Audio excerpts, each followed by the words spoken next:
Welcome back to A People's Guide to Publishing. I'm Joe Beal, the founder and CEO of Microcosm Publishing and Distribution. I'm also the author of A People's Guide to Publishing, which distills what I've learned from selling millions of books over the past 25 years. I'm Ellie Blue. I'm the editorial and marketing director here at Microcosm. We are an independent mid-list publisher based in Portland, Oregon, and Cleveland, Ohio. We have over 700 books, over 25 employees, and we make about 40 new books every year. And we distribute thousands of titles from other publishers. We started this podcast so that we can share what we've learned with newer publishers so that you can learn from our mistakes. Or maybe you just want to understand the publishing industry. This week, we are going to address some very good news in the book publishing industry. So, That's the end of the episode. There is none! Just kidding. So that viral tweet that was going around that was saying, it was from, taking something that was said at the PRH merger trial and saying, half the books published by PRH every year sell fewer than 12 copies. And it was, pulled from somebody's alleged testimony, but, maybe a little distorted. Even the tweeter was kind of unsure if that was what it was actually being said. But that didn't stop that tweet from going viral and being quoted back to us and basically entering the canon as publishing gospel, even though it's wrong.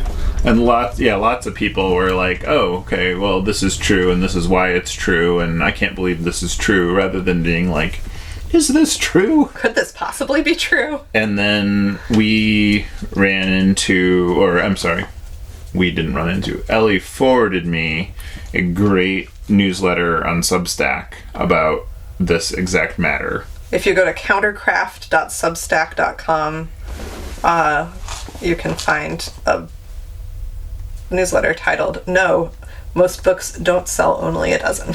And they took a kind of a different approach of sort of breaking down the rudiments of what, questions like what is a book, what is a format, what is a sale, what is a year, and really unpacking it that way to say, a book could have 6 formats, and if one of those formats isn't sold in a charting format recorded by decision key, then is it a sale? If a library buys one license for $100,000, is that one sale? But It's actually 0 sales because it wouldn't record at all. If someone makes a print-on-demand or digital edition of a public domain work available one day, is that a sale? Or is that a publication? Is that a flawless book? Right. Would anyone buy it? And so, like most things on the internet, the real meat, in the publishing industry, for whatever reason, most reporting is a little opinion light, and so you kind of have to go to the comments to really find people saying things, and the comments here are very juicy. Oh yeah, the first one is from someone at NPD Bookscan, which is the industry sort of, what do you call it? They are the equivalent of Nielsen's television ratings. Oh yeah, and they used to be owned by Nielsen. For book publishing. They record all relevant industry data, and you can subscribe and have that information be publicly available to you to some degree. So their data isn't perfect. It only counts sales from reporting bookstores. It doesn't count sales on Amazon or gift shops or direct to consumer. But it is the data we have, and it would also be the data available to the lawyers in this case. So this commenter, she's a lead analyst, Kristen McLean from NPD Group, and she's trying to reverse engineer those numbers, and she's not coming up with the same figure. In short, it is not true. Yeah, she did come up with, it is shocking though. So she looked at sales from all of the biggest publishers, front list sales, so new books in the last 12 months. And she did find that 15%, which is 6,700 books, front list from those publishers sold fewer than 12 copies, which is still a shocking number.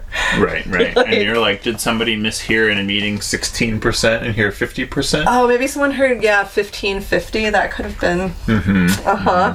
That's probably it. And then she also says, I think the real story is that roughly 66% of those books from the top 10 publishers sold less than 1,000 copies over 52 weeks. Right. So that's more than half. And that is new books. Yeah. That is this is front list books from what it's like a kind of a weird mishmash. It's like big 5 publishers plus like 5 other seemingly random independents, but they're probably in the same category because of their volume. So it's like, but it doesn't. I mean, it didn't include Houghton Mifflin, did it? No. Yeah. So there's other things in there that are complicating this factor. But so, in short, the publishing numbers are, they're very illuminating because, we can see that, 0.4% of books sell over 100,000 copies. From these big publishers. That were published in the past year. That's 163 books. Yeah, right. Yeah, so it's not like... You're scratching a lottery ticket. Like 0.4% is, does 0.4% sound like more? Or 163 books sound like more? They're both damning statistics. Mm-hmm. Let's bring them on. Yeah. And yeah, I know, I feel like comparing those numbers to the same data from like 30, 40 years ago would be more telling, but, because the real difference is the number of books published in that period of time. But, and that was unfortunate. And the real answer here is like these sales have gone down because as the industry got denser, publishers made up for a crowded market by publishing more books. Just throwing shit at the wall. Making the industry more crowded, further decreasing sales of each book on, the probable average. So it's like the problem is completely self-manufactured, that the only reason this statistic is believable at all is because of that, of the, tens of millions of books in print and the fact that they can't all sell and they can't all get shelf space and they can't all get adequate editorial and sales attention, So why does this statistic matter? Like why would it matter in the trial? Why should it matter to us? Excellent question. So it matters because people really have this doom and gloom mentality of publishing. Like they really want to make it out that the industry is more broken than it is. Which, I feel like there's plenty of things we could point to in the industry that are broken without like making up fake statistics about it. Yeah. And so like all things, having the more perspective you have, the better decisions you can make because you understand something better. So, and there's a psychological term for people that like don't want to have information because then it will affect how they view things and how they make decisions. But in reality, you want to have information to make decisions from. I mean, dare I say. That's helpful. And you want to know what's going on. You want to know what's shifting in your industry. You want to know what makes a success, And it's like, this is not a great place for the industry to be, getting increasingly crowded and making things increasingly difficult to sell because you're just increasingly competitive for limited shelf space. But on the other hand, it would be a very different industry if half the books sold fewer than 12 copies. I want to see a list of those 6,700 books. I'm really curious. What are they?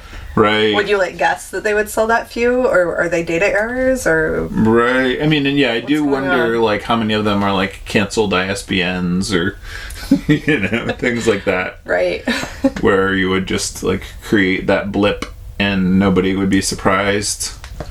But yeah, or just weird format things, so. I wonder. And then, this informs you because, you don't have to be a statistic. You don't have to overproduce. You want, honestly, so Peter Workman, who in many ways is one of the more instructive masterminds of the industry, had this method where if a book wasn't ready to really be a shelf buster, he would just delay the book, and he would often do that indefinitely. until the book was ready, and I think a lot of times the modern mentality is like to sort of rush things through, and if something isn't really ready, you just keep moving it along because otherwise it clogs up another season, and it's just like consuming more energy and effort. And there's like obviously benefit to both sides and both approaches, but largely you don't want to create clutter in the industry, because then you will become one of those 6,700 books. Like, you want to create something that is like of lasting interest to readers. That's what I would say is the takeaway. Excellent. Thanks for joining us once again. Please send your questions to podcast@microcosmpublishing.com so we can answer them on future episodes. And please give us 5 stars on iTunes and everywhere else that podcasts are reviewed. You can find us on the internet at microcosm.pub, On Twitter at Microcosm, on Facebook at Microcosm Publishing, on Instagram at Microcosm_pub. and here in Portland, Oregon on North Williams Avenue. Thank you so much. Have a wonderful week.